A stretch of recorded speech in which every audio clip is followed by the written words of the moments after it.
भी अंतर हो जाता है, रिश्तेदार भी दूर हो जाते, भाई भी दूर हो जाता, माँ बाप भी हरकत थोड़े से ढीले पड़ जाते हैं, आपत्ति ऐसी बुरी होती है। तो इसलिए हमने परमात्मा की आवश्यकता है, उसमें सारे ही गुण हैं। तुमेव माता च पिता तुमेव बंधु च सखा तुमेव विद्या च द्रविण तुमेव सर्व मम देव देव। कि हे सब भगवानों के भगवान, आप ही मेरे माँ, आप ही पिता, यानी सभी रोल सभी गुण भगवान के अंदर है। वो कभी मुंह नहीं मोड़ता, कितना ही आप कितनी बार याचना करना, अगर जायज होगी तो सारी सुनाएगा आपकी।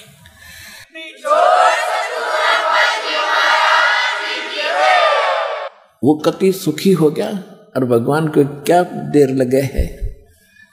सच्ची भक्ति करने वाले के साथ रहता भगवान। जो बच्चा गौ की नजर में यो साईं को संत, और भक्तों के पीछे फिरे वो भगत वत्सल भगवंत। आपके ऊपर मालिक की ऐसी दृष्टि रहेगी जैसे गाय चारा चर रही होती है और बच्चा बंधा हुआ होता है, तो कोई अन्य पक्षी पशु उसके पास आता है तब माँ गाय दौड़ कर आती है उसकी सुरक्षा के लिए, एक नज़र अपने बच्चे पर रखती है।